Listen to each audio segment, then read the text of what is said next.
Pasemos entonces al primer shiur que tenemos preparado para el día de hoy. Este se llama Evidencias sobre la existencia de comunidades ebionitas a lo largo de la historia.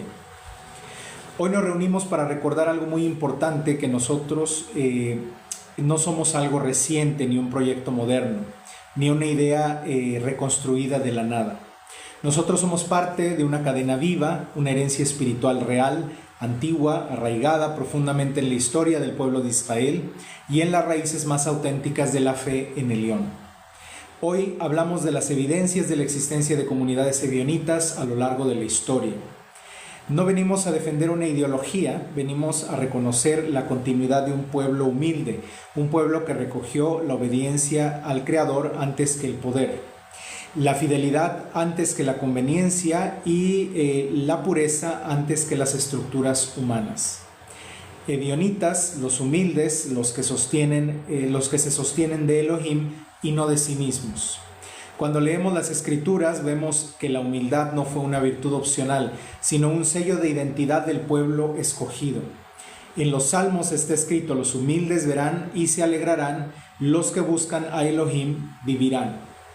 Y también cerca está Yahvé de los quebrantados de corazón. El pueblo ebionita no nace desde la arrogancia, sino desde la dependencia espiritual que tenemos de Dios. Pero ahora caminemos en la memoria, reconstruyamos nuestro linaje en la historia, no como un simple relato, sino como una identificación viva. Después de la vida de Rabbi Yehoshua, nuestro maestro justo, los primeros seguidores que permanecieron fieles a su enseñanza original eran judíos observantes de la Torá. Ellos vivían en Jerusalén, guardaban Shabbat, comían la dieta kashrut, oraban hacia el templo, celebraban las festividades judías y reconocían en Yehoshua el maestro que enseñaba la Torá en total pureza. Ellos no lo adoraban al Maestro Jesús como un Dios aparte, no lo consideraban igual al Padre, no tenían una Trinidad, no tenían símbolos ajenos. Eran humildes, caminantes de la Torá. Y esos eran llamados los pobres, los humildes, en hebreo los ebionim, tal como aparece en algunos textos cristianos, como en el libro de los Hechos de los Apóstoles, y también aparece en la Mikra, en los Salmos. Así surge el nombre ebionitas. Varios historiadores antiguos como Irineo, Orígenes, Epifanio y Eusebio mencionaron a los ebionitas. Todos estos eran historiadores cristianos. Ellos no los mencionaron para elogiarlos, sino para combatirlos, porque los ebionitas se mantenían fieles a lo que Yehoshua realmente enseñó. Y sin embargo, en esas citas externas se conservan testimonios valiosos. Ellos dijeron, por ejemplo, que los ebionitas guardaban la Torá. Los ebionitas rechazaban la idea de un Mesías divino. Los ebionitas oraban hacia Jerusalén. Y los ebionitas conservaban un evangelio escrito totalmente en hebreo, una forma muy antigua del evangelio de Mateo.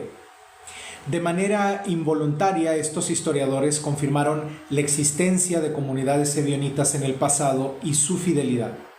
Mientras el Imperio Romano construía un cristianismo desligado de la Torá, los ebionitas decían: no abandonamos la alianza con Elión. Mientras se definían credos imperiales, los ebionitas se mantenían en la sencillez, en la mesa compartida, en la oración humilde, en el Shabbat, en el amor fraterno y en la justicia social. Pero nuestra presencia no terminó allí. Después de la destrucción del templo, esto en el año 70 de la era común, muchos ebionitas se establecieron en regiones de Peya, Transjordania, Galilea y el Golán. Documentos arqueológicos y ruinas de sinagogas conservan inscripciones hebreas y arameas con símbolos de comunidades que seguían la Torá y la memoria de un maestro justo, sin imágenes, sin íconos y sin dogmas. En cuevas cercanas al Mar Muerto se encontraron textos que muestran formas de vida comunitaria humilde, pureza ritual, simplicidad y rechazo por el poder del imperio, elementos coherentes con la tradición ebionita. Si bien los esenios, los dueños de estos manuscritos, no eran ebionitas, existe parentesco espiritual en el ideal de vida. la comunidad por encima del individuo, la mesa compartida por encima del acaparamiento, la humildad por encima del dominio. Y no solo en Judea, en Arabia existieron comunidades judías creyentes en el Maestro Jesús, en Yehoshua, que seguían la Torá y rechazaban los dogmas cristianos romanos. Historiadores árabes antiguos mencionan grupos de seguidores de Yehoshua que no lo adoraban y que vivían como comunidades humildes. En esas comunidades conservaron por siglos memorias de los discípulos hebreos. En Etiopía existe una tradición muy antigua de creencias afines a la enseñanza original del Maestro Jesús, sin adoptar la teología imperial romana. En la región del Hiyaz, antes del Islam, existían comunidades monoteístas que distinguían entre el Padre Creador y el Profeta Justo, el Maestro Jesús. Muchos estudiosos modernos reconocen en esas comunidades que pueden haber sido descendientes del linaje ebionita disperso.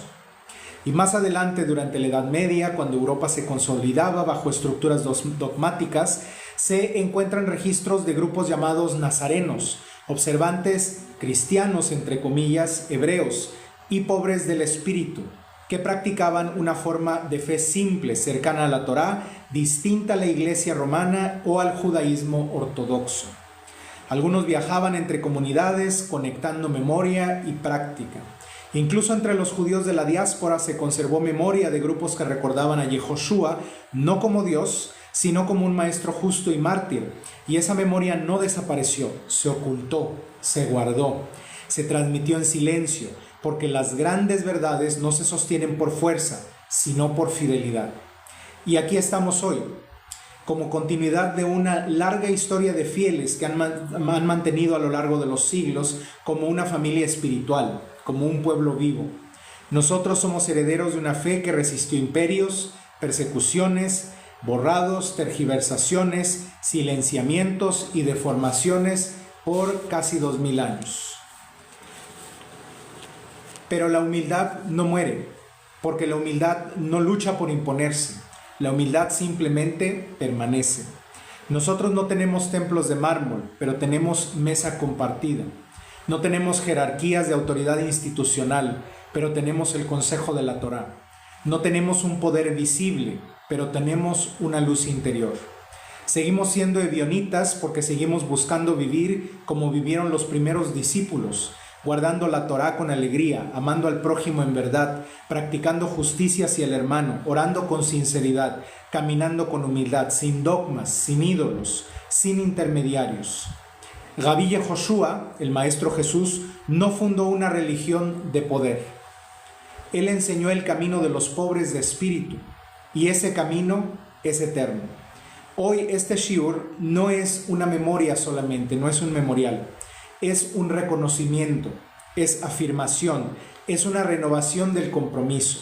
Nuestro linaje no está roto, nuestra memoria no está perdida, nuestra identidad no ha desaparecido. Somos un eslabón vivo de una cadena viva. Y que el León nos permita permanecer fieles, caminar con humildad, estudiar con profundidad y vivir con compasión y enseñar con amor. Que su luz nos sostenga, que su Torá nos guíe, que su nombre sea honrado en nuestras vidas y por los siglos de los siglos. Shalom Ubraja.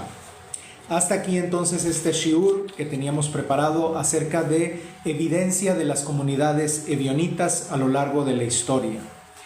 Pasemos entonces al rezo intermedio. Primero voy a leer aquí algún comentario.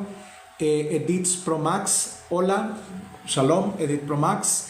Acá José Lomore dice asesinos.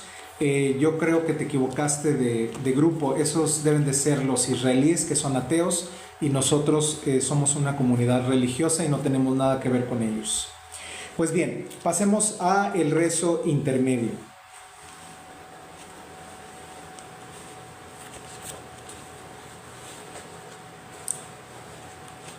Te agradezco todas las mañanas, Elión nuestro Dios, porque me bendices un día más de vida. Agradezco por la ropa que colocas en mi cuerpo para que no tenga frío, tú siempre me cuidas. Te agradezco todas las mañanas por la luz, por el hecho de estar vivo. Te agradezco por el pan que colocas en mi mesa para que no esté hambriento, para que no conozca el dolor. Por mis innumerables sonrisas te agradezco, por mis habilidades y mis vivencias quiero que sepas que siempre te agradezco. Alabaré tu nombre poderoso, León nuestro Dios. Te entrego mi vida, mi corazón y mis agradecimientos. Agradezco todas las mañanas por mis fuerzas, por mi padre y por mi madre. Te agradezco por la lluvia que cae sobre mis campos y por mis seres queridos. Alabado seas, León nuestro Dios, por los siglos de los siglos. Amén.